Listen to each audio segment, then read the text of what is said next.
Late summer, 1943. In rural Iowa, newly arrived German prisoners, veterans of the Africa Corps, stand at the edge of a massive golden wheat field, surveying thousands of acres stretching to the horizon. They notice a glaring problem. There is barely a farmhand in sight. Accustomed to the labor-intensive agriculture of Europe, the Germans openly mocked their captors. They were convinced American logistical incompetence had finally been exposed. With America's young men fighting overseas, the prisoners believed this vast crop would inevitably rot in the fields before the autumn weather turned. How did the Americans possibly plan to save a harvest of this scale with completely empty fields? The laughter of the Africa Corps masked a critical vulnerability for the United States. This was not merely about a few scattered farms in Iowa.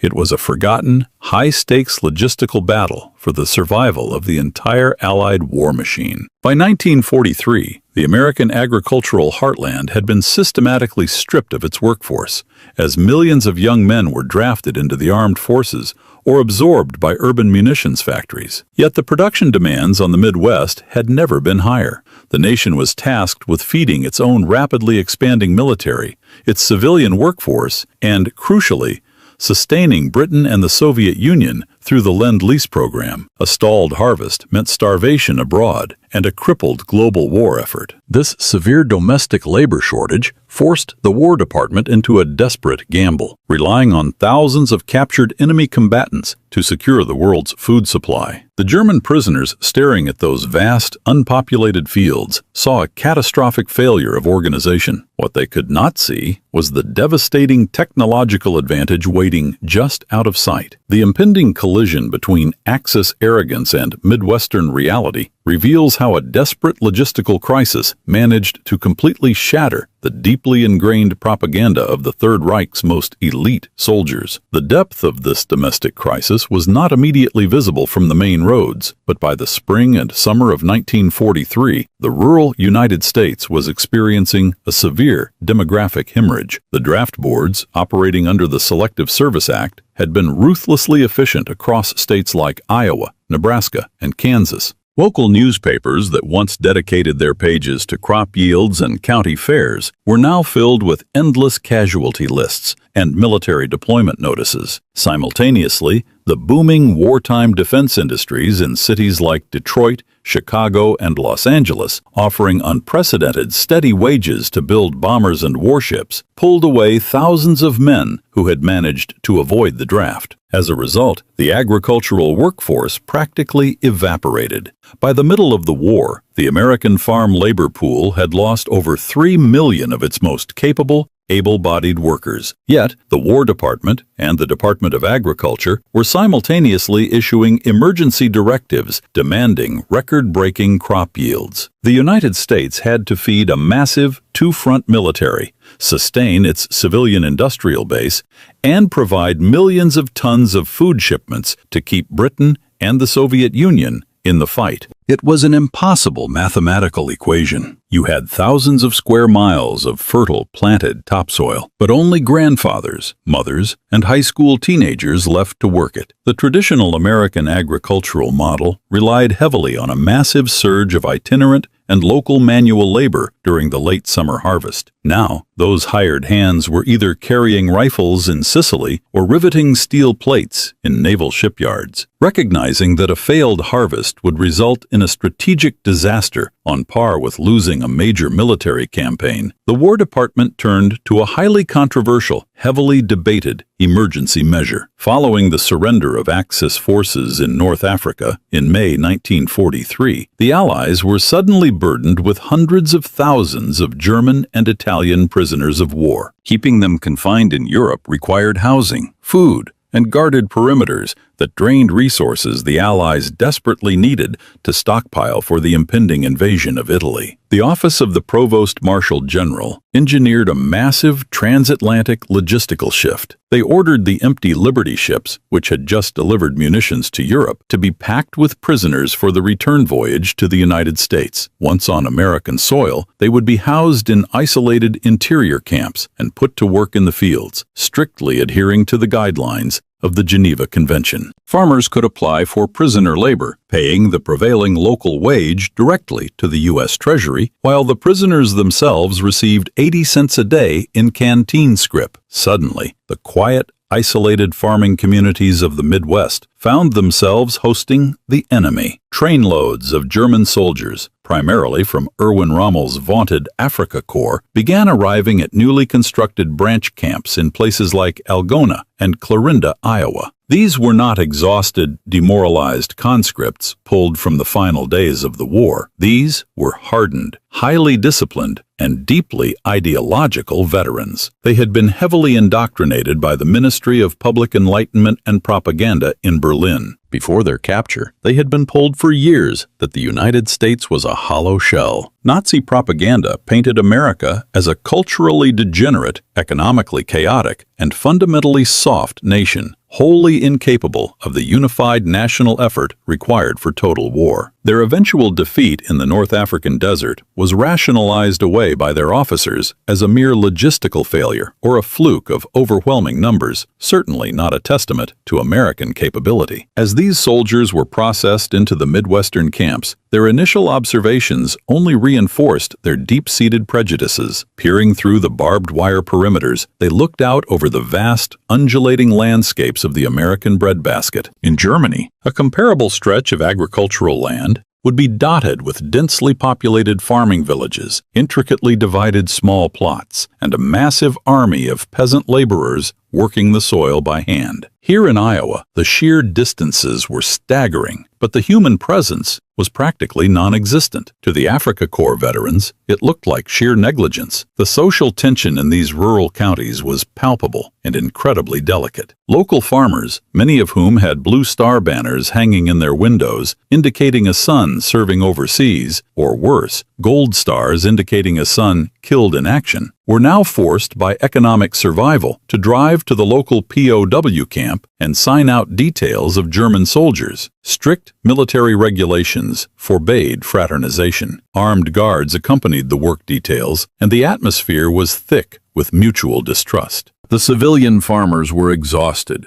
overworked, and grieving, forced to communicate through crude gestures or broken German with men who were still wearing the faded, sand-colored desert uniforms of the Wehrmacht. The German prisoners, maintaining their strict military hierarchy and discipline even in captivity, marched into the fields with a sense of arrogant curiosity. As the late summer heat intensified and the golden wheat and towering corn stalks signaled the absolute peak of the harvest season, the Germans assessed the situation purely through a European lens. They calculated the massive square footage of the fields. They looked at the handful of aging American farmers directing them. They factored in the complete absence of the massive manual labor battalions they believed were absolutely necessary to bring in a crop of this magnitude. The math simply did not work. The Germans braced themselves for weeks of grueling, disorganized, and ultimately futile manual labor. They stepped into the fields, fully expecting to watch the Americans fail completely, quietly convinced that this massive harvest would rot in the dirt, proving everything their propaganda had promised about the disorganized, incompetent American war machine. The first morning of the harvest arrived with the humid, oppressive heat typical of late August. At the edge of the sprawling fields, the German prisoners formed up in disciplined ranks, waiting for orders. They expected the familiar routine of a traditional European agricultural mobilization, the distribution of scythes, sickles, and heavy pitchforks. In their minds, they were preparing to be broken down into massive manual labor brigades, marching shoulder to shoulder through the grain, cutting and binding sheaves by hand before hauling them to stationary threshing machines. It was agonizingly slow work requiring hundreds of men. As they stood idle, watching a lone, aging American farmer approach, the veterans of the Africa Corps exchanged knowing, cynical glances. To them, the utter lack of manpower was the final, undeniable proof of America's logistical collapse. But the farmer did not bring a wagon of hand tools. Instead, a deep, rhythmic mechanical roar began to vibrate through the damp air, echoing from a large equipment shed. The ground trembled as a massive motorized silhouette rolled into the daylight. It was a heavy combine harvester, a towering assembly of steel belts, spinning reels, and exposed exhaust pipes. The farmer, sitting alone at the controls, steered the enormous machine directly into the dense golden wall of wheat. He did not ask the prisoners for assistance. He simply engaged the machinery. The quiet, arrogant smirks on the faces of the German soldiers vanished instantly, replaced by a stunned, absolute silence. They watched, paralyzed by the spectacle, as the machine effortlessly devoured the crop. In one seamless, continuous motion, the rotating reel swept the tall stalks into a wide cutter bar. The wheat was instantly swallowed into the belly of the machine, where a rapidly spinning cylinder violently threshed the grain from the stems. A thick cloud of golden chaff blew out the rear, while a steady stream of perfectly clean, separated grain poured from a mechanized auger directly into a holding bin. There was no cutting by hand, no manual binding, no hauling to a central floor. A single operator and a roaring engine were accomplishing in minutes what would have required a platoon of men swinging scythes for an entire day. The psychological shock was immediate and profound. These prisoners were highly trained mechanized infantrymen. They understood engines, supply chains, and industrial output. Staring at the combine, the pressure shifted entirely. The threat of a rotting harvest evaporated, replaced by a terrifying new calculus regarding mechanical scale. They were watching a civilian agricultural tool perform with the ruthless efficiency of a tank. It shattered their deeply ingrained propaganda regarding American weakness. If a supposedly chaotic nation could afford to deploy tons of precision-engineered steel and gasoline simply to help an old man harvest grain, the implication for the war effort was staggering. The quiet sneering of the Africa Corps abruptly stopped. Instead of swinging scythes, the Africa Corps veterans were abruptly folded into a highly synchronized, mechanized assembly line. The combine harvester they had just watched devour the wheat was only the vanguard of a massive, unrelenting logistical operation. The prisoners of war were immediately reassigned to roles that simply did not exist in traditional European peasant farming. They were not the primary engines of labor, they were merely the biological connective tissue required to keep pace with the machines. American farmers, acting as civilian foremen, motioned the German soldiers toward a fleet of waiting vehicles. Hardened combat veterans who had once driven Opel Blitz troop transports across the punishing Libyan desert were now handed the keys to civilian 1940 and 1941 Ford, Chevrolet, and Dodge heavy-duty grain trucks. Their orders were simple but exhausting. Follow the combine, catch the grain, and never let the machine stop moving. The pace was relentless, dictated entirely by the mechanical rhythm of the harvest. As the towering combine churned through the golden fields, a massive auger continuously poured thousands of pounds of threshed wheat into the beds of the pacing trucks. Once a truck was filled to the brim, the German driver had to immediately race the heavy load across deeply rutted dirt roads to local grain elevators, towering concrete and steel silos that dominated the flat Midwestern skyline like modern, impenetrable fortresses. At these elevators, other squads of German prisoners were tasked with managing the offloading process. They operated heavy mechanical augers and motorized conveyor belts that sucked the grain from the truck beds and lifted it hundreds of feet into the air, dumping it into the massive storage bins. There was no carrying heavy sacks on their backs, no manual hoisting with block and tackle, no traditional communal labor. Everything was driven by electric motors, thick leather drive belts, and internal combustion. The sheer volume of material moving through this chain was staggering. A single Iowa farm was processing a daily tonnage of food that would have required a whole district of Bavarian villages to manage by hand. The prisoners found themselves swept up in a relentless current of agricultural industry, forced to adapt to a system where human muscle was only required to pull levers,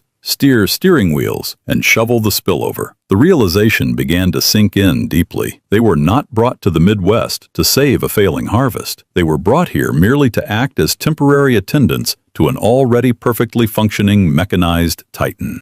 As the harvest progressed from the open wheat fields into the towering, dense rows of late summer corn, the German prisoners were granted a terrifyingly close look at the raw horsepower driving this agricultural behemoth. These were not naive conscripts. The men of the Africa Corps were elite, highly mechanized troops. They had operated Panzer III and IV tanks, maintained heavy half-tracks, and inherently understood the intricate mechanics of heavy machinery. Now, standing in the dirt of the American Midwest, they turned their analytical military gaze upon the civilian equipment surrounding them. What they saw deeply unsettled them. The fields were dominated by machines like the Farmall Model M and the John Deere Model A. To the European eye, these row crop tractors looked almost alien, with their narrow, tricycle-style front wheels designed to navigate precisely between the rows of crops without crushing the plants. But it was not the specific design that shocked the Germans. It was the raw, unadulterated power. They watched in silent fascination as a single farmer, often an elderly man or a teenager far too young for the draft, climbed onto the steel seat of a heavy Farmall M. With the pull of a lever, the overhead valve four-cylinder engine roared to life, and the prisoners observed the power takeoff shafts, thick, rapidly spinning steel rods that transferred the tractor's massive engine torque directly into towed implements like mechanical corn pickers and heavy balers. They watched these machines drag thousands of pounds of steel and harvested crop through thick, sucking mud without stalling, without hesitation, and without breaking a sweat. The mechanical reliability was astonishing. In Germany, a tractor of this size and capability was a rare, precious national asset, often shared by an entire agricultural cooperative and heavily subsidized by the state government. Here in Iowa, it was not uncommon for a single-family farm to own 2, sometimes 3 of these machines, parked casually in wooden barns. The Germans began to meticulously study the engine blocks, noting the heavy cast-iron construction, the precision-machined carburetors, and the massive, deep-treaded rubber tires. The sound of the machines, the distinctive rhythmic popping of the 2-cylinder John Deeres, and the deep, throaty growl of the Farmalls became the relentless soundtrack of their psychological undoing. Every piston stroke was a hammer blow to the propaganda they had been fed for a decade. They had been told repeatedly that American industry was crippled by labor strikes, chaotic capitalist greed, and fundamental weakness. Yet, here they were, witnessing a level of standardized, robust, and universally distributed civilian mechanization that the supposedly superior Third Reich could not even provide for its frontline military combat units. But the shock of the heavy machinery itself was soon eclipsed by a far more devastating realization: the logistics required to keep it running. For a veteran of the Wehrmacht in 1943, fuel was the most precious, scarce commodity on earth. Erwin Rommel's legendary campaign in North Africa had ultimately collapsed not just from British firepower, but from a catastrophic lack of logistics. The Africa Corps had been starved of gasoline, forcing tank commanders to siphon fuel from broken-down vehicles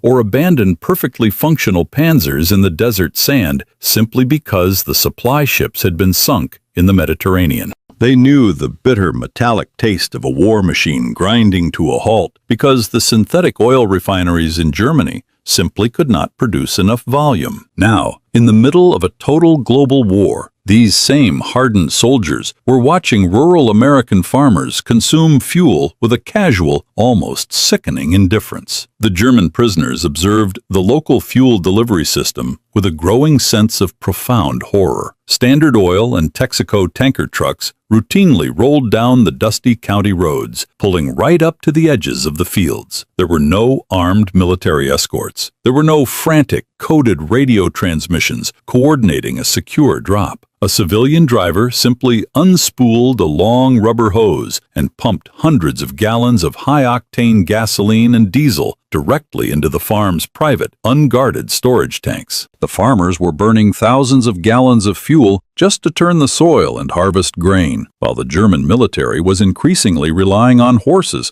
to pull artillery pieces on the freezing Eastern Front. And it wasn't just the fuel, it was the limitless supply of spare parts. The prisoners noticed that when a tractor or a truck broke down in the field, the American farmer didn't panic. There was no weeks-long wait for a specialized mechanic to arrive from a central military depot. The farmer simply drove his pickup truck into the nearest small town, walked into a local hardware store or a franchise dealership, and bought the replacement part straight off the shelf. Fan belts, spark plugs, heavily machined gears, brass carburetors, and towering synthetic rubber tires were readily available in civilian quantities that defied all military logic. In the Third Reich, rubber was a critical, heavily rationed strategic material, restricted exclusively to military use. German civilians were driving on wooden rims or using cumbersome gas generators bolted to the trunks of their cars. Yet here in Iowa, massive, brand-new rubber tires were being casually ground into the dirt simply to plant corn. To the German mind, deeply conditioned by the doctrine of total war, where the civilian economy was ruthlessly starved to feed the military apparatus, this unchecked, unregulated flow of strategic resources to independent farmers was completely incomprehensible. If the United States possessed enough fuel and rubber to effortlessly saturate its civilian agricultural sector in the fourth year of a global conflict, the scale of their hidden strategic reserves was beyond terrifying. This quiet internal collapse of the German worldview did not go unnoticed. Deep inside the administrative blocks of Midwestern POW installations like Camp Algona and Camp Clarinda,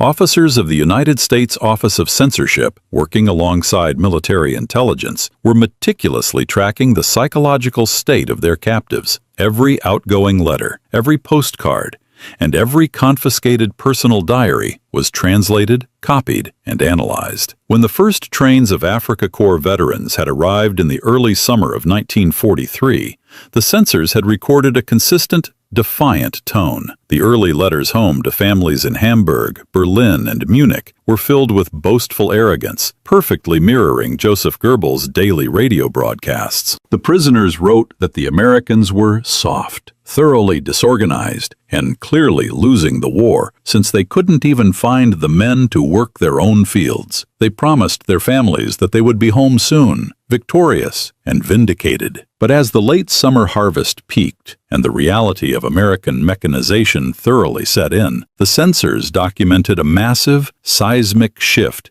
in the tone of the mail. The arrogance evaporated entirely, replaced by a creeping, existential dread. The letters stopped mocking the Americans and started attempting, often frantically, to describe the sheer scale of what they were witnessing. Prisoners wrote to their wives about the endless oceans of wheat, the colossal concrete silos, and the terrifying efficiency of the combines. They described the tractors, the unguarded fuel trucks, and the endless stream of grain with a sense of pure disbelief. Censors flagged diaries where German soldiers, once proud and unshakable members of the military elite, openly questioned the propaganda they had been fed since childhood. One intelligence report summarized the shift succinctly. The prisoners were experiencing a profound psychological dislocation. They were trying to reconcile the image of the degenerate, fractured America they had been promised with the overwhelming, mechanized titan they were actually serving. For many of these men, their families back in Germany were currently enduring the relentless, fiery horror of Allied strategic bombing campaigns. Cities were being reduced to rubble, and basic rations were severely restricted. To write home to a starving, bombed-out family and describe a land where food poured from machines like water and where gasoline was treated like dirt felt like a cruel transmission from another universe. The camp intelligence officers realized that without firing a single shot, Without conducting a single harsh interrogation, the rural fields of Iowa were systematically breaking the morale of the enemy's most elite soldiers. The harvest was acting as an unintended yet devastatingly effective psychological weapon. The final, crushing blow to the prisoners' ideology came not out in the sunlit fields, but in the quiet, isolated hours of the night, inside the barbed wire compounds of the camps. The Germans were educated, highly analytical men. Sitting on their bunks, they began to do the math. The reality of what they were witnessing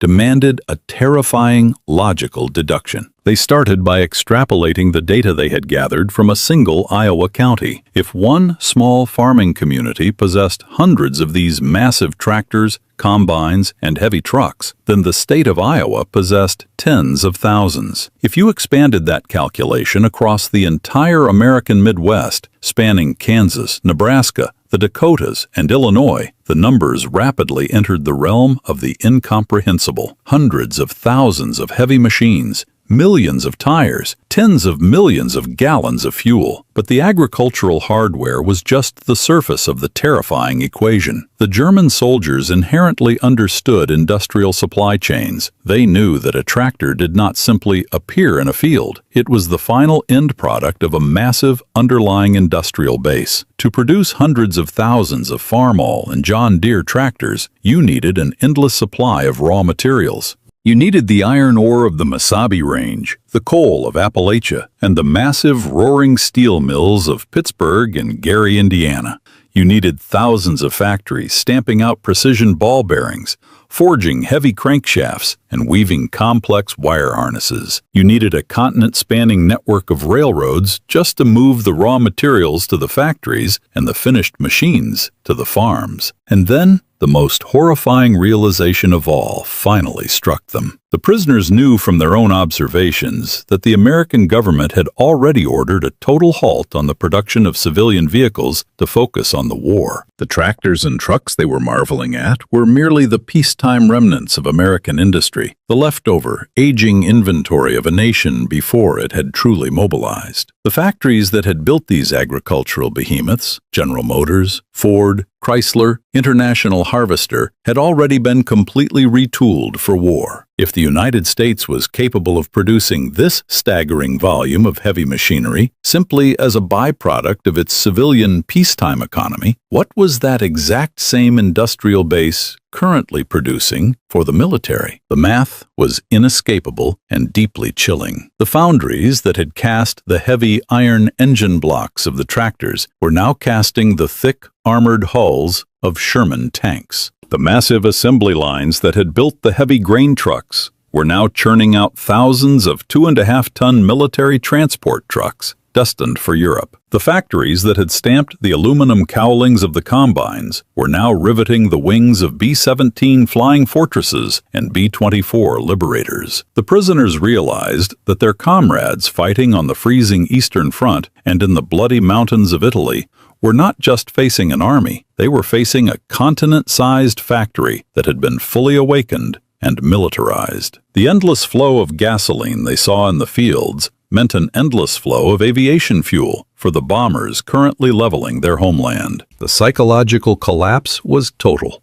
The Africa Corps veterans realized that their courage, their tactical brilliance, and their ideological fervor meant absolutely nothing in the face of this incomprehensible industrial avalanche. The war was mathematically lost, and they had realized it not on a battlefield, but in a cornfield. Yet as the German prisoners stared in defeated awe at this vast mechanized landscape, assuming they were witnessing the effortless flexing of an invincible superpower, their perspective remained fundamentally flawed. The towering silos, the roaring tractors, and the endless rivers of grain projected a flawless illusion of absolute abundance and invincible control. But this image of a limitless, perfectly oiled machine was hiding a far more complex and dangerous truth. What the shattered veterans of the Africa Corps could not see from their positions in the fields was the extreme white-knuckle strain happening behind the curtain. The seamless agricultural dominance that had just destroyed their worldview was in reality masking a fragile and desperate domestic balancing act that threatened to derail the entire Allied war effort at any moment. The illusion of effortless abundance began to fracture the moment the engines started to fail. While the prisoners had marveled at the sheer volume of hardware, they were looking at machinery running on borrowed time. When the War Production Board severely restricted civilian manufacturing to divert steel and rubber to the military, it forced Iowa farmers to rely entirely on aging, pre-war inventory. Pushed far beyond their engineered limits by continuous harvesting shifts, the metal simply began to give out. Under the crushing quotas of late autumn, drive chains snapped, carburetors choked on prairie dust, and overstressed engine blocks seized in the heat. For the overworked farmers, a silent combine was a strategic catastrophe. Autumn storms were approaching, and rain would rot the crops in days. In peacetime, a broken tractor was handled by the town machinist, but those skilled mechanics had been drafted into motor pools in England and the South Pacific. The elderly farmers left behind were overwhelmed, lacking the specialized training required to overhaul a shattered transmission in a dirt field. The industrial harvest was suddenly on the verge of collapsing under its own weight. The rescue came from the captives themselves. As an Iowa farmer stood helplessly over a smoking, seized tractor engine,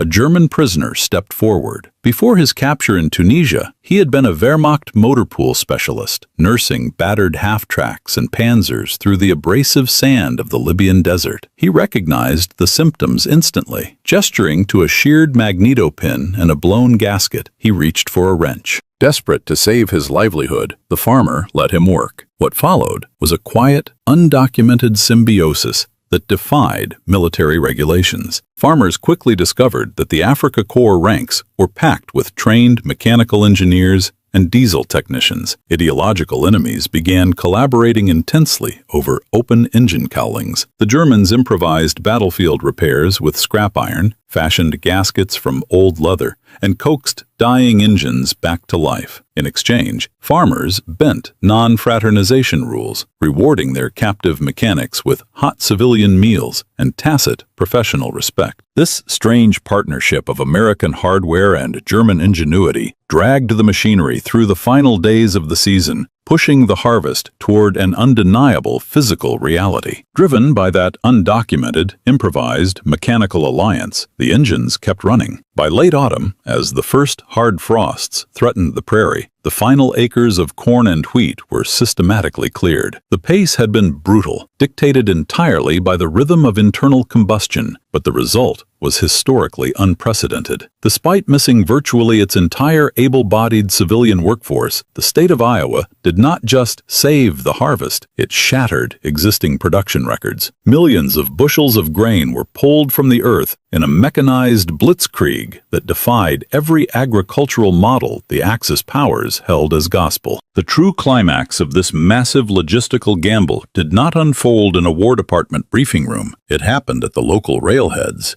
Under the fading autumn sun, the veterans of the Africa Corps stood exhausted, coated in chaff and diesel grease, staring up at the towering concrete grain elevators. The silos were completely engorged. The sheer volume of the harvest was so overwhelming that the massive, fortress-like storage bins could no longer contain it. Thousands of tons of wheat and corn began to spill out, piled into temporary, house-sized mountains directly on the bare earth alongside the railroad tracks. Heavy freight trains rolled endlessly into the depots, swallowing the grain and pulling away toward the coasts to feed the expanding Allied war machine. For the German prisoners watching this relentless torrent of calories, the contrast was devastating. These men knew exactly what was happening back in Europe. By the end of 1943, the tightening Allied blockade and the shifting tides of a multi-front war were quietly strangling the Third Reich. The civilian population in Germany was already subsisting on heavily diluted bread, synthetic substitutes, and rapidly shrinking government rations. The Ministry of Food and Agriculture in Berlin was constantly issuing propaganda demanding absolute austerity to survive the impending winter. Yet here, in a single rural American state. The enemy was casually dumping mountains of surplus food onto the dirt, simply because they had temporarily run out of concrete silos to hold it. There was no way to rationalize it. No German officer could explain it away, and no radio broadcast from Berlin could spin these towering,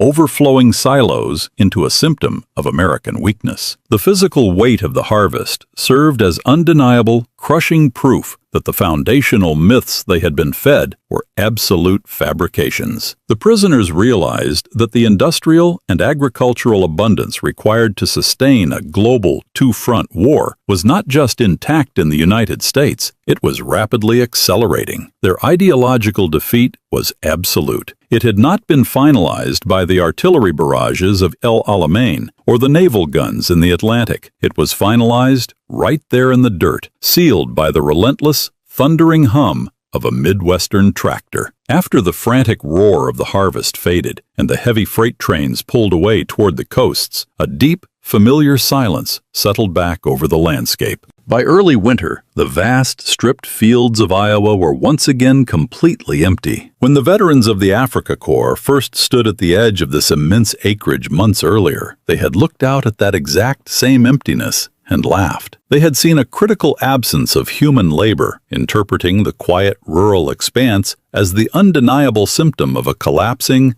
disorganized nation that could not even muster the strength to feed itself. Now, looking out through the camp fences at those bare, frost-covered plains, the absence of people meant something entirely different. The emptiness was no longer a symbol of vulnerability. It was recognized as the ultimate, terrifying signature of a fully mechanized society. It was the physical proof of a nation capable of seamlessly replacing the muscle of millions of drafted men with raw steel and internal combustion. This quiet revelation in the American heartland exposed the underlying, defining reality of the Second World War. The global conflict would certainly demand immense battlefield bravery, but it was fundamentally a war of attrition that would be decided by the cold, unforgiving math of industrialization and logistics. The Axis powers had built their military doctrines around human will, elite discipline, and ideological fervor, but raw willpower could not forge an engine block,